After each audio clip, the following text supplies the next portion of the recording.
Olá a todos e para quem ainda não me conhece, o meu nome é Fabiola Zampini e hoje eu falarei um pouquinho com vocês sobre o resultado das eleições italianas de 25 de setembro de 2022. Como a maioria já sabe, o partido vencedor foi o Fratelli d'Italia, fazendo assim com que Giorgia Meloni se tornasse a primeira mulher a ocupar o cargo de primeiro-ministro da Itália. E com esse novo governo, vêm os questionamentos dos descendentes de italianos que pretendem fazer o processo de reconhecimento de cidadania ius sanguinis. E aí, esse governo seria uma ameaça para esse direito dos descendentes? Haverá alguma mudança no processo de cidadania italiana? Bom, em relação à primeira pergunta e de acordo com as propostas apresentadas pelo partido de Giorgia Meloni, a resposta seria não. Se vocês buscarem no YouTube, há inclusive um vídeo no qual Giorgia Meloni se manifesta dizendo que os cidadãos italianos nascidos no exterior com cidadania italiana reconhecida pelo critério ius sanguinis são tão italianos quanto aqueles nascidos na Itália. E, inclusive, ela diz que esses cidadãos nascidos no exterior, se quiserem ir para a Itália, se estabelecer no país, serão muito bem-vindos. Então, isso demonstra que, a princípio, os descendentes não terão nenhum problema, nenhuma ameaça ao seu direito com esse novo governo. Em relação à segunda pergunta, as mudanças nesse procedimento, bom, todo procedimento, todo processo está suscetível a mudanças. Esse processo de cidadania italiana e o sanguinis já passou por algumas alterações ao longo do tempo, mas no procedimento, não no direito material, não na questão de se alterar quem tem ou não tem direito, mas no procedimento. Então, antigamente eram aceitas as certidões em breve relato, hoje são exigidas as inteiro teor e assim por diante. Mas o direito que todo filho, todo descendente de italiano, sem limite de gerações, é apto a ter o seu direito à cidadania italiana reconhecido, isso não mudou por muito tempo, há uns 30 anos. Então, a princípio, não, esse governo não é uma ameaça a esse direito. E só uma informação adicional. Por muitos anos, os partidos de centro-direita governaram a Itália e nunca houve uma alteração substancial na lei de cidadania italiana.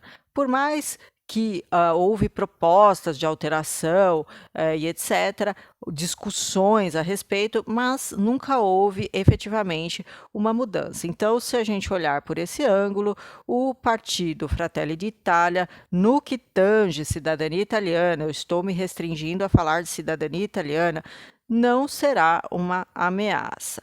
Se vocês, por outro lado, buscarem o partido que faz oposição direta ao Fratelli d'Italia, eles questionam sim o critério sanguinis. Eles questionam por que pessoas que nasceram do outro lado do oceano, a muitos quilômetros de distância da Itália, nunca foram para a Itália e que são da quinta geração. Então, eles falam, uma pessoa que tem uma gota de sangue italiano e tem o direito a ter a cidadania italiana.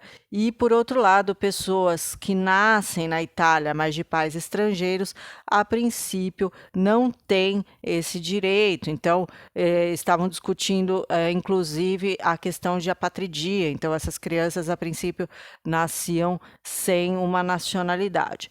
Mas só para deixar aí o quadro claro, né? Então, o partido vencedor de Giorgia Meloni não se mostra, pelo menos, uma ameaça a esse direito e, por outro lado, a sua oposição poderia sim trazer algum tipo de mudança, alguma proposta de mudança à cidadania. Não é claro também, porque, como eu falei, eles estavam discutindo isso para trazer a possibilidade de se estabelecer também o critério ius solis, ou seja, quem nascesse na Itália também ter o direito à cidadania italiana, o que não ocorre hoje. Então, fato é que o partido vencedor Fratelli d'Italia, de Giorgia Meloni, no que tange cidadania italiana, não se mostra uma ameaça. Então, fiquem tranquilos. Em relação a alterações no processo, então, a apresentação de mais ou menos documentos, o formato desses documentos, isso pode acontecer, o processo não é imutável, então, de uma hora para outra, pode ali haver a exigência da apresentação de mais algum documento ou alguma coisa do gênero, como a gente já viu acontecer no passado. Mas, em relação ao direito material, como eu falei, eu acredito que nos próximos meses, pelo menos, não haverá mudanças. Mas aqui eu falo mais como descendente do que como advogada.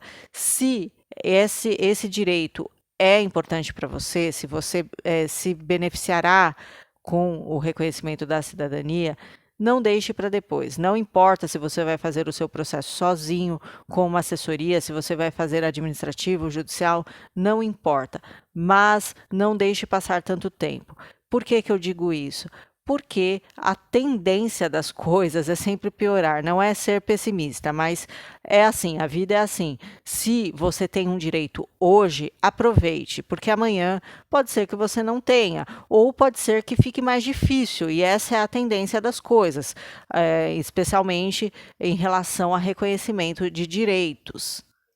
A gente viu, por exemplo, nos últimos meses, na verdade, nos últimos anos, o Ministério do Interno ressuscitar aquela tese da grande naturalização que trouxe transtorno para muitos descendentes de italianos que estavam com os seus processos, tanto judiciais como administrativos, perante os comunes na Itália, e eles tiveram esses processos suspensos, alguns deles, não todos, mas quem iria imaginar isso? Então, assim, não espere acontecer alguma coisa assim. Se você hoje sabe que tem o direito, já tem a sua documentação reunida, se não tem, comece a reuni-la e vá atrás desse direito.